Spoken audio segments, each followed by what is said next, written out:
Passamos a apresentar os 4 Evangelhos, Revelação da Revelação, Jean Baptiste Rustin. Narração, Paulo de Moraes.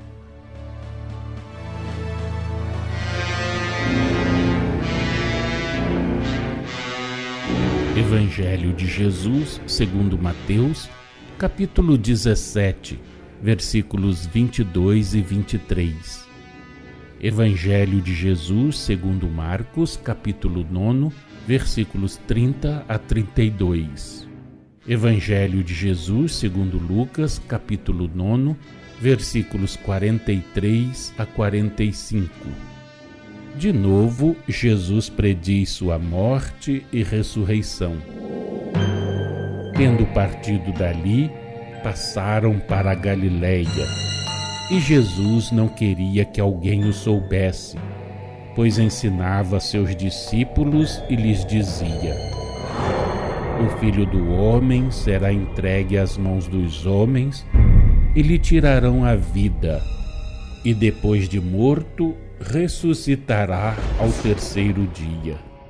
Eles, porém, não compreendiam estas palavras, cujo sentido lhes foi encoberto. Entristeceram-se e receavam interrogá-lo. Número 199. Estes versículos se explicam por si mesmos. Jesus revelava de antemão os acontecimentos que se iam dar, a fim de tocar mais fundamente o espírito dos discípulos e de lhes aumentar a fé. Predisse-lhes que habitaria com os mortos, a fim de tornar mais frisante a sua ressurreição.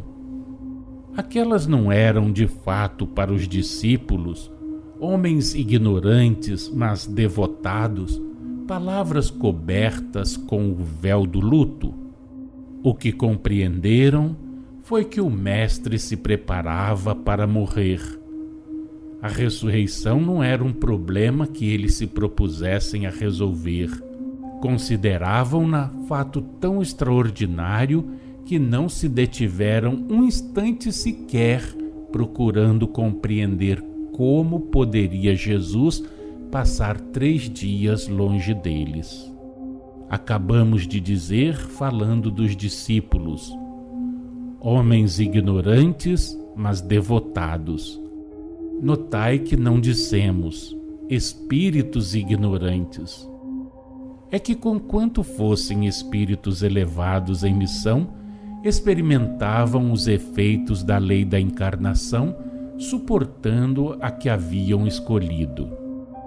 Podemos, por meio de uma comparação muito vulgar, trivial mesmo, mas que dá uma ideia da pressão da matéria sobre o espírito, fazer-vos compreender aquela encarnação do ponto de vista do meio em que os discípulos tiveram que nascer e viver, e do ponto de vista do objetivo da missão que em seguida lhes cumpria desempenhar. Observai o que se passa com um molho de feno que é submetido à compressão para torná-lo mais fácil de ser expedido. Seu volume se reduz e seus filamentos, por assim dizer, deixam de existir. Desde, porém, que seja submetido à ação da umidade, readquire a sua liberdade, se distende novamente e retoma o volume primitivo. Se o espírito, embora muito desenvolvido, sofre uma encarnação em que tenha de ser ignorante, simples, mesmo idiota, só encontra no corpo em que encarna um instrumento pesado, indócil, incapaz de lhe servir para uma utilização que corresponda ao seu desenvolvimento. É um piano cujas cordas metálicas foram substituídas por galhos de árvores. Por mais perfeito que seja o pianista, dele não tirará som algum. Era absolutamente necessário à obra de Jesus que os instrumentos de que se servia fossem ignorantes e reconhecidos como tais. Mais retumbante viria a ser o subsequente desenvolvimento de suas faculdades. O som, o pensamento foram simplesmente devidos à substituição dos galhos de árvores por cordas sonoras. Jesus prometera a seus discípulos que lhes enviaria o Espírito Santo, isto é, a inspiração do céu, a direção superior. Foi o que se deu quando, debaixo da influência e da ação dos espíritos superiores, eles sentiram que suas faculdades intelectuais se desenvolviam, que o entorpecimento da matéria cerebral cedia lugar à lucidez e que suas faculdades mediúnicas também se ampliavam, ajudando-os a vencer os obstáculos que a matéria, por mais tênue que se mostre, opõe ao espírito mais elevado que se tenha revestido de um corpo carnal como os vossos.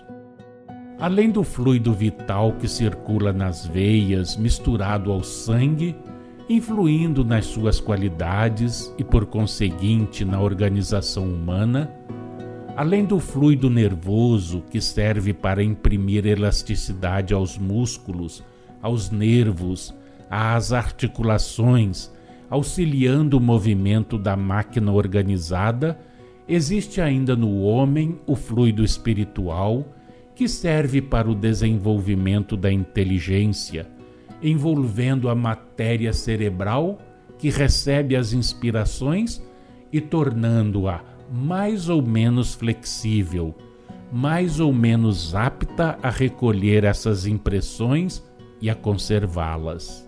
Se vos fosse dado ver, observaríeis uma camada luminosa estendida por sobre o cérebro, como uma espécie de verniz sobre um quadro.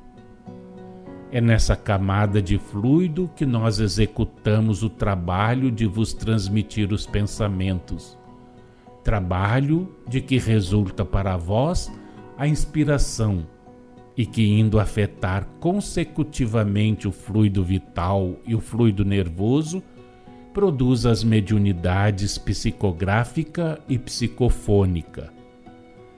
Vosso cérebro, reservatório e sede de impulsão e de direção dos fluidos espiritual, vital e nervoso, é então, por assim dizer, a pilha galvânica que pomos em movimento e que transmite o abalo a todo o corpo, nas condições que correspondam aos efeitos que se devam produzir. Damos estas explicações para que compreendais como, sob a influência e a ação dos espíritos superiores que os assistiam no desempenho de suas missões, os galhos de árvores se mudaram nos apóstolos em cordas sonoras.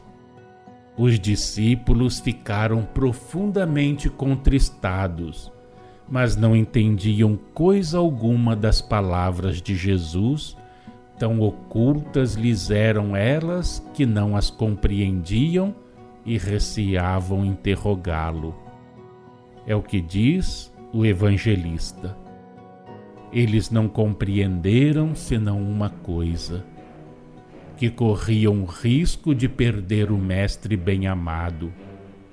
Já vos dissemos que um véu espesso lhes encobria o sentido dos fatos a que Jesus se referia quando falava da sua morte, da sua permanência no túmulo, da sua ressurreição. Durante a missão terrena que lhes fora confiada, e para o cumprimento dessa missão, eles não tinham que penetrar e conhecer, em espírito e verdade, o sentido daquelas alusões do Cristo, pois que só a revelação atual estava reservado desvendá-lo aos homens.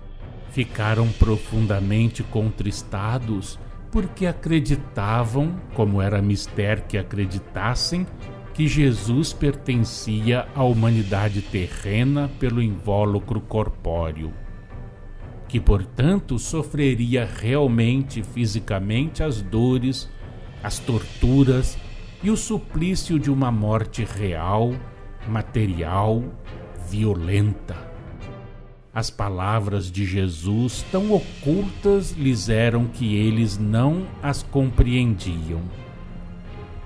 É que não compreendiam a natureza e o objetivo do ato, que sob a aparência da morte não seria mais do que um exemplo de amor e de sacrifício, exprimindo os sentimentos e a dor de uma mãe que vê seus filhos transviados, rebeldes, cruéis e homicidas, mostrando pela prática do crime desconhecerem o devotamento e o afeto maternais que elevam, consolam e procuram salvar.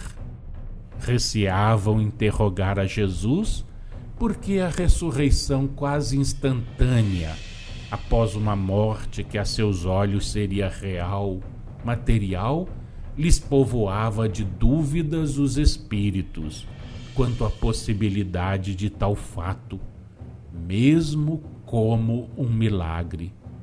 Essas dúvidas é que lhes infundiam o temor de interrogarem o mestre sobre aquele ponto.